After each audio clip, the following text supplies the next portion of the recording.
Hello guys, I hope आप सब लोग ठीक होंगे। तो आज मैं फिर एक नई वीडियो लेकर आया हूँ बेंगलोर से रिलेटेड कि अगर आप बेंगलोर शिफ्ट करना चाह रहे हैं या फिर आपकी ऑलरेडी जॉब है बेंगलोर में, आप लॉकडाउन में अपने घर चले गए थे, वापस आपको अब ऑफिस ज्वाइन करना है तो आपको फिर से बेंगलोर आना है, या फिर आपकी नई जॉब लगी है तो उसके लिए आप बेंगलोर आ रहे हैं, चाहे कुछ भी रीज़न हो, उसके लिए आपको जब बेंगलोर में रूम सर्च करना है, फिर पीजी सर्च करना है, कुछ भी सर्च करना है, ठीक है, या फिर आपको अकेले रहना है या फिर अपनी फैमिली के साथ रहना है, ये कुछ भी आपकी रिक्वायरमेंट है, उसके लिए जो भी आपको ज़रूरी टिप्स चाहिए वो मैं आज आपके साथ शेयर करने वाला हूँ। मैं ऑलरेडी इस टॉपिक पर 2 वीडियो बना चुका हूँ, उनका लिंक आपको ऊपर आई बटन नीचे डिस्क्रिप्शन में मिल जाएगा। उस पर मुझे काफ़ी अच्छा रिस्पॉन्स मिला तो मुझे लगा कि मैं उसी वीडियो का आगे अगला पार्ट बनाता हूँ जिसमें कि आपके साथ कुछ और टिप्स मैं शेयर करूँ, जिससे कि आपकी अगर कुछ भी कन्फ्यूज़न है तो वो दूर हो जाएगी। तो आज हम बात करने वाले हैं कि आपको बेंगलोर आने से पहले क्या रिसर्च करना है एंड बेंगलोर आने के बाद क्या आपको रिसर्च करनी है, और रिसर्च के बाद जब आप एक रूम फाइनल कर लेते हैं तो आपको ब्रोकर से किस टाइप से बार्गेनिंग करनी है, एंड उसके बाद आपने शिफ्ट कर लिया है रूम पर, उसके बाद आपको अपने आसपास की मार्केट के बारे में किस टाइप से रिसर्च करनी है एंड आपको पब्लिक ट्रांसपोर्ट के बारे में कैसे रिसर्च करनी है।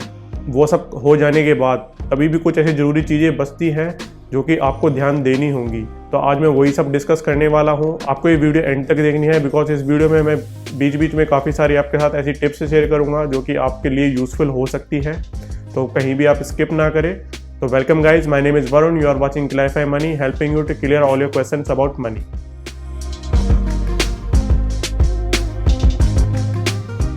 तो हर वीकेंड में एक ऐसी वीडियो लेकर आता हूँ जहाँ मैं आपको फाइनेंशियल एजुकेट करने के लिए कोशिश करता हूँ, और हम बात करते हैं बजट प्लानिंग के बारे में, लोन प्लानिंग के बारे में, इन्वेस्टमेंट प्लानिंग के बारे में, आपको कैसे अपनी रिटायरमेंट के लिए सेविंग करनी है, आपको कैसे अपनी इमरजेंसीज़ को प्लान करना है, एंड कुछ important tips related to your money. तो अगर आपने अभी तक क्लैरिफाई मनी को सब्सक्राइब नहीं किया है तो please subscribe the Clarify Money and press the bell icon so you can get all the notification of upcoming videos. आपकी कुछ भी फाइनेंशियल क्वेरीज है या फिर आपको किसी भी टॉपिक पर कोई सजेशन चाहिए मेरे से, तो आप मुझे व्हाट्सएप कर सकते हैं इस नंबर पर। मैं आपकी क्वेरीज को सॉल्व करने में आपकी पूरी हेल्प करूंगा। तो आइए स्टार्ट करते हैं आज की इस वीडियो को। तो सबसे पहले हम बात करते हैं कि आपको क्या रिसर्च करनी चाहिए जब भी आप बेंगलोर या फिर किसी भी सिटी में आप मूव कर रहे हैं। ये रिसर्च किसी भी सिटी के लिए एप्लीकेबल है। तो आपको सबसे पहले चेक करना है कि आपकी जो ऑफिस लोकेशन है वो कहाँ पर है, बिकॉज हो सकता है कि आपको आपके ऑफिस लोकेशन के आसपास ही रहना हो, तो आप कम से कम 5 से 10 किलोमीटर के जो भी रेडियस है उसमें जितने भी एरियाज हैं उसके बारे में आपको थोड़ी बहुत रिसर्च कर लेनी चाहिए। एंड इस रिसर्च के अंदर क्या क्या जो ज़रूरी पॉइंट्स हैं जो आपको चेक करने चाहिए। सबसे पहले तो यहाँ हम एग्जांपल लेकर चलते हैं बेंगलोर के लिए कि अगर बेंगलोर शिफ्ट कर रहे हैं तो सबसे पहले आपको फेसबुक या फिर ऐसे किसी भी सोशल मीडिया साइट पर जाकर उस एरिया के जो ग्रुप्स हैं उनको आपको ज्वाइन करना है, ताकि उस एरिया में क्या क्या एक्टिविटी चल रही है, वहाँ रेंट क्या है और किस टाइप के आपको रूम फैसिलिटीज़ और दूसरी जो भी फैसिलिटीज़ हैं वो आपको मिलेंगी। ये सब कुछ चीज़ें आपको वहीं उन ग्रुप से ही पता चल जाएंगी। तो अगर मैं बेंगलोर के एग्जांपल के लिए आपको कुछ ग्रुप्स बताऊं फेसबुक के, तो जैसे कि फ्लैटमेट्स वगैरह काफ़ी सारे अच्छे ऐसे ग्रुप्स हैं जहां पर लोग ज्वाइन करते हैं और इस टाइप की जो भी रिसर्च है, जो भी इन्फॉर्मेशन उनको चाहिए होती है उन ग्रुप से उनको ईजिली मिल जाती है। तो जब आपको एक बार उस एरिया के बारे में थोड़ी जानकारी मिल जाए कि वहाँ किस टाइप के रूम्स हैं, वहाँ आपको ब्रोकर के थ्रू रूम मिलेगा या फिर विदाउट ब्रोकर भी आपको मिल सकता है वहाँ पर, या फिर वहाँ की फैसिलिटीज़ कैसी हैं, किस टाइप के रूम्स आपको वहाँ अवेलेबल हो जाएंगे। तो ये सब कुछ रिसर्च करने के बाद उन एरियाज़ में कुछ ऐसे पॉइंट्स होंगे जो आपको नोट कर लेने हैं, जिससे कि वहाँ जाकर आप उन चीज़ों को चेक कर सकें कि वो जो इन्फॉर्मेशन है वो जेन्युइन है या फिर नहीं है। उसके बाद जो अगला पॉइंट आता है कि आपको वहाँ जाने के बाद क्या रिसर्च करनी है। तो आपने जो पहले वो रिसर्च की है उस सभी रिसर्च के पॉइंट को आपको माइंड में रखना है और वहाँ जाने के बाद आपको उन सभी पॉइंट्स को वैलिडेट करना है। तो मेरे केस में क्या था कि जब मैं बेंगलोर गया तो मैं ये रिसर्च पहले करके गया। मैंने बेंगलोर जाने के बाद एक छोटे होटल में रूम बुक किया, जिससे कि मेरा जो कॉस्ट थी वो काफ़ी कम हो गई। एंड उसके बाद एक स्कूटी या फिर बाइक आप कुछ भी किराए पर ले सकते हैं। उस स्कूटी या बाइक से आप आसपास के एरिया जो भी आपने फाइनल किए हैं वहाँ पर आप थोड़ा घूमिए, वहाँ का कल्चर देखिए, आप वहाँ किस टाइप की फैसिलिटीज़ आपको मिल सकती हैं या फिर क्या क्या प्रॉब्लम्स आपको वहाँ हो सकती हैं, वो सब चीज़ें आप वहाँ जाकर चेक कीजिए। फिर आपके जो पॉइंट्स हैं वो सब आप वहाँ जाकर वैलिडेट कीजिए कि आपने जो एरिया जो रूम फाइनल किए थे, जो भी घर आपको पसंद आया था वो जाकर आप वहाँ जाकर खुद चेक कीजिए। कोशिश कीजिए कि आप ब्रोकर को अवॉइड करें, विदाउट ब्रोकर ही आप खुद ही ढूंढें घर, जिससे कि आपको ब्रोकेज फीस बच जाएगी। बट अगर ऐसा नहीं हो पा रहा है तो आप ब्रोकर की हेल्प लें, 1-2 हफ्ते आप आराम से ढूंढें, जिससे कि आप जल्दी में कोई गलत डिसीजन ना ले लें। मैंने 2 हफ्ते के लिए हॉस्टल में एक बेड बुक कर लिया था, जिसका कि मेरा पर नाइट मुझे अराउंड 300 रुपये 400 रुपये के आसपास पड़ रहा था, तो वो काफ़ी कॉस्टली भी नहीं था। एंड उसके अलावा मैंने एक स्कूटी रेंट पर ले ली थी, जिससे कि मैं आसपास के एरिया में घूमता था और जो भी प्रॉपर्टी मुझे सही लगती थी, वहाँ जो भी ओनर होते थे या फिर ब्रोकर के थ्रू मुझे वो प्रॉपर्टी मिल रही है, तो फिर मैं उनसे वो सारी जो भी डीलिंग थी वो करता था। तो इसके बाद हमारा अगला पॉइंट आता है कि आपने रूम बुक कर लिया है, अब किस एरिया में लेना है, किस घर में लेना है, लैंडलॉर्ड के थ्रू लेना है, ब्रोकर के थ्रू लेना है, जैसे भी आपको लेना है वो आपने फाइनल कर लिया है। तो उसके बाद जो मेन चीज़ आती है, अगर आपने वो ब्रोकर के थ्रू रूम लिया है तो ब्रोकर की काफ़ी सारी फीस आपको पे करनी होंगी। जैसे कि आपको हो सकता है कि वो 1 महीने का जो रूम रेंट है वो एडवांस अपना ब्रोकेज फीस की तरह मांग सकता है। उसके अलावा जो ब्रोकर की कंडीशन होंगी, जो भी आपका रेंट एग्रीमेंट बनेगा उसके अंदर जो भी ब्रोकर कंडीशंस होंगी वो आपको माननी होंगी ब्रोकर की। एंड उसके अलावा हो सकता है कि वो लैंडलॉर्ड से आपकी डायरेक्ट बात ना कराए, जो भी डिपॉजिट या रेंट उसने बोल दिया है वही आपको पे करना पड़े।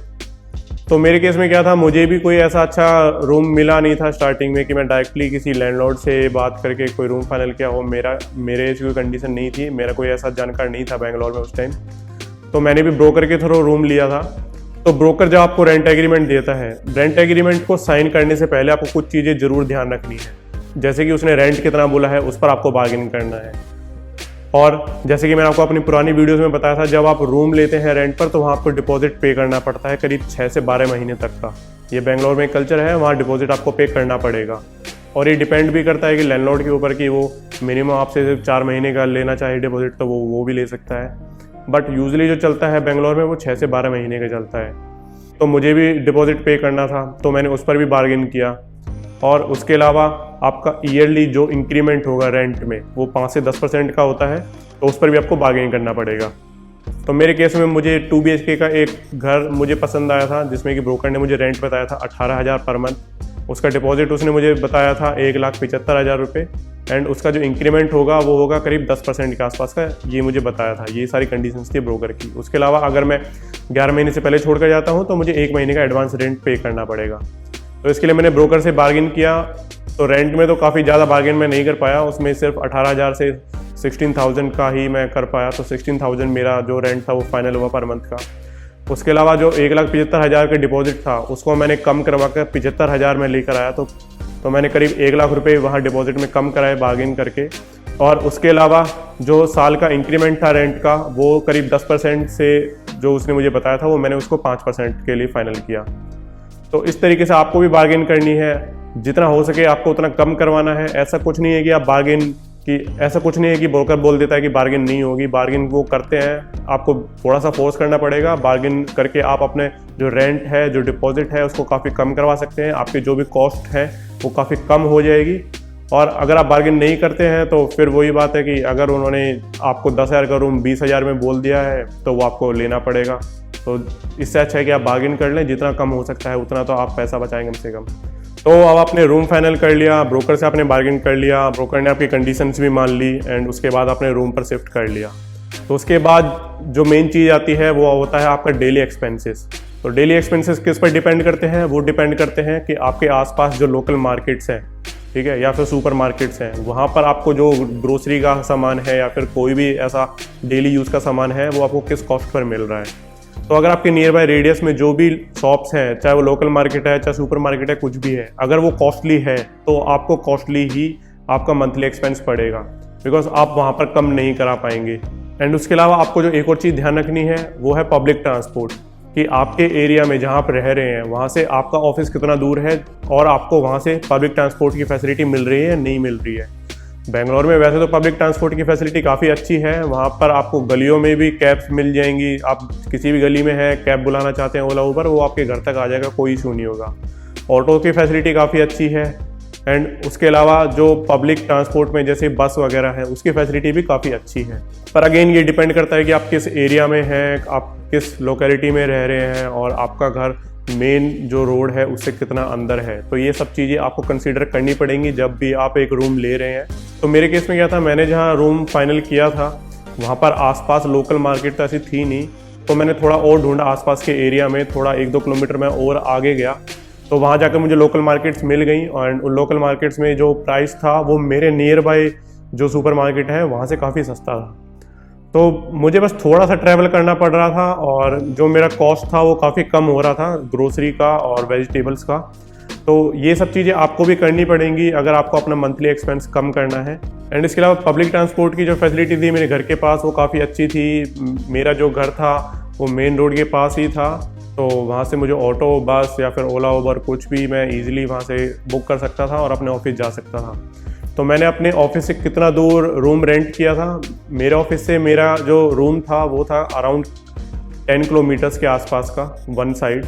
तो अगर आप दिल्ली से या फिर किसी ऐसे एरिया से बेंगलोर में आ रहे हैं जहाँ ट्रैफिक की प्रॉब्लम थोड़ी कम है या फिर जहाँ पर रोड थोड़ी चौड़ी है, तो आपको इतना प्रिपेयर होकर चलना है कि आपको दिल्ली में 10 किलोमीटर अगर कवर करने में अगर 10 मिनट लग रहे हैं या फिर 20 मिनट लग रहे हैं, तो बेंगलोर में आपको वही 10 किलोमीटर कवर करने में डबल टाइम लगने वाला है। बिकॉज यहाँ रोड थोड़ी छोटी है एंड इसके अलावा रेड लाइट काफ़ी ज़्यादा है एंड थोड़ा ट्रैफिक भी ज़्यादा है as compare to other cities.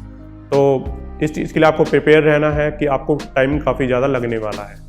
तो इसके बाद जो अगला पॉइंट है वो है फूड के बारे में, जिसने कि मुझे काफ़ी ज़्यादा इफेक्ट किया। और मेरी तरह आप भी नॉर्थ इंडिया से हैं, आपको नॉर्थ इंडियन खाना ज़्यादा पसंद है, साउथ इंडियन थोड़ा कम पसंद है, तो ये चीज़ आपको भी इफेक्ट करने वाली है। तो जब आप बेंगलोर शिफ्ट करेंगे तो वहाँ जो सबसे बड़ा चेंज आपको मिलेगा पहले दिन से वो होगा फूड। बिकॉज वहाँ आपको नॉर्थ इंडियन मिल जाएगा बट उसकी क्वालिटी उतनी अच्छी शायद ना मिले जितनी अच्छी आपको नॉर्थ इंडिया में लगती थी, एंड उसका टेस्ट भी आपको इतना अच्छा नहीं लगेगा। एंड साउथ इंडियन खाना अगर आपको पसंद नहीं है तो आपको काफ़ी ज़्यादा प्रॉब्लम होने वाली है। बिकॉज नॉर्थ इंडियन खाना बेंगलोर में काफ़ी महंगा है एंड बहुत जगह मैंने ये नोटिस किया है कि नॉर्थ इंडियन खाना महंगा तो है बट वो फिर भी अच्छा नहीं है।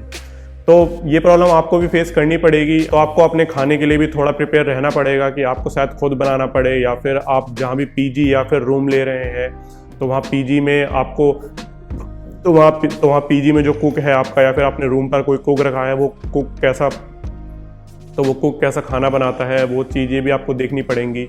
आपको घर जैसा खाना तो नहीं मिलेगा बट थोड़ा आपको यहाँ पर कॉम्प्रोमाइज़ करना पड़ेगा। अगर आप खुद खाना बना सकते हैं तो इससे अच्छी कोई बात नहीं है, आप खुद खाना बनाइए, आपका जो कॉस्ट होगा वो काफ़ी कम हो जाएगा। बिकॉज कुक भी बेंगलोर के अंदर काफ़ी महंगे हैं एंड अगर आप खुद खाना बनाते हैं तो वो आपका जो एक्सपेंस है काफ़ी कम कर देता है। और अगर आपको खाना नहीं बनाना आता है तो अगेन फिर से आपको कुक पर ही डिपेंड रहना पड़ेगा। और तो मेरे केस में तो ये था कि मैं मैरिड हूँ तो मेरी वाइफ खाना बना लेती थी तो मुझे इतनी प्रॉब्लम नहीं हुई। बट अगर आप सिंगल हैं और आपको खाना बनाना नहीं आता है तो मैं तो आपको यही बोलूँगा कि आप खाना बनाना सीख लीजिए। और अगर आप खाना बनाना नहीं सीख पा रहे हैं तो आपको कुक पर ही डिपेंड रहना पड़ेगा और खाने में आपको थोड़ी प्रॉब्लम होगी।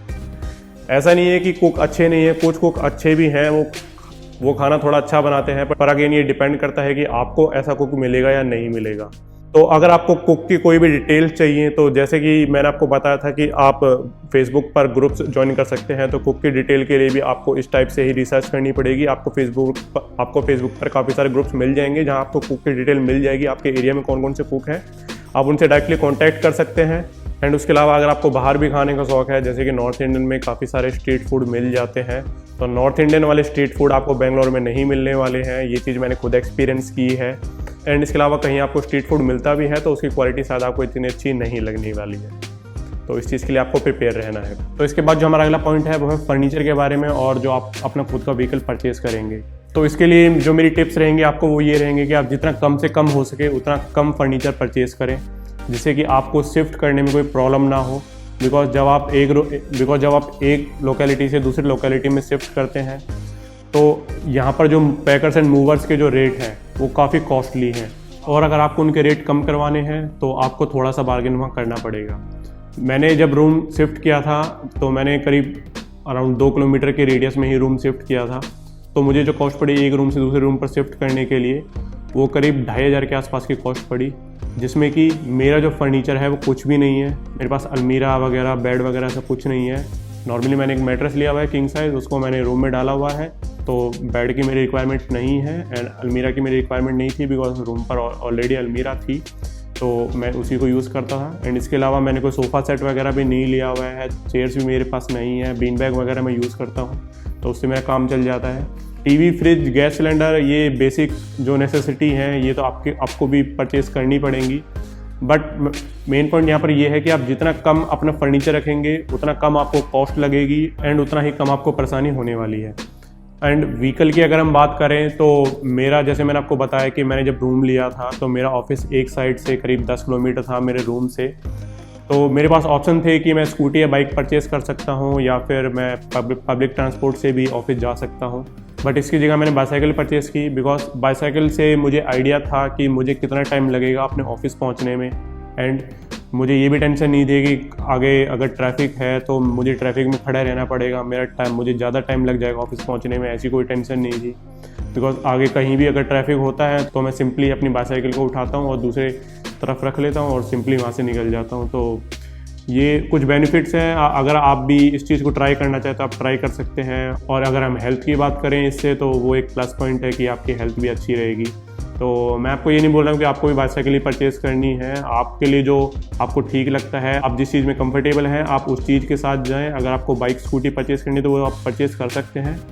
यहाँ पर काफ़ी सारी शॉप्स मिल जाएंगी आपको बेंगलोर में जो कि ओल्ड स्कूटी एंड बाइक जो सेल करते हैं। तो वहाँ आप थोड़ा बार्गेनिंग करके अपने लिए करीब 25-30 हज़ार में एक अच्छी कंडीशन की स्कूटी या बाइक ले सकते हैं। एंड इसके अलावा जो एक चीज़ ध्यान रखनी है आपको बेंगलोर में, वो ये है कि आपको ट्रैफिक रूल्स को फॉलो करना है। बिकॉज यहाँ दिल्ली NCR की तरह ऐसा नहीं है कि जो कॉप्स होंगे वो आपको रोकेंगे और आपका चालान काटेंगे अगर आप रेड लाइट क्रॉस कर रहे हैं या फिर ऐसा कुछ भी आप कर रहे हैं। यहाँ जो कॉप्स होते हैं वो आराम से बैठे हुए होंगे। आपने क्रॉस किया रेड लाइट को, आपके घर पर आपका जो भी चालान है वो पहुँच जाएगा और आपको फिर पेनल्टी पे करनी होगी। यहाँ आपको ऐसा कुछ नहीं है कि आपको रोकेंगे और आपने 100 रुपये दिए और आप निकल जाओगे, ऐसा कुछ नहीं होगा यहाँ पर। तो इस चीज़ का आप ध्यान रखें और पार्किंग का ज़रूर ध्यान रखें, बिकॉज पार्किंग की काफ़ी सारी प्रॉब्लम्स हैं बेंगलोर में। तो अगर आप व्हीकल ले रहे हैं कुछ भी, तो आपके पास उस चीज़ के लिए पार्किंग है या फिर नहीं है। अगर आपके पास पार्किंग नहीं है तो आपको काफ़ी सारी प्रॉब्लम फेस करनी पड़ सकती है।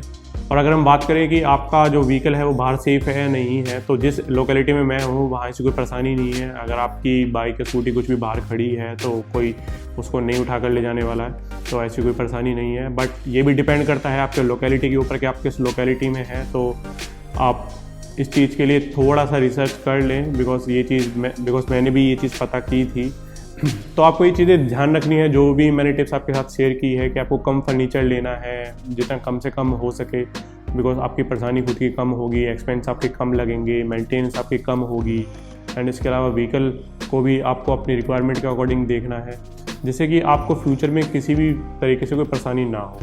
तो आई होप मैंने आज जो भी टिप्स आपके साथ शेयर की वो आपकी काफ़ी सारी हेल्प करेंगी जब भी आप एक सिटी से दूसरी सिटी में मूव करते हैं।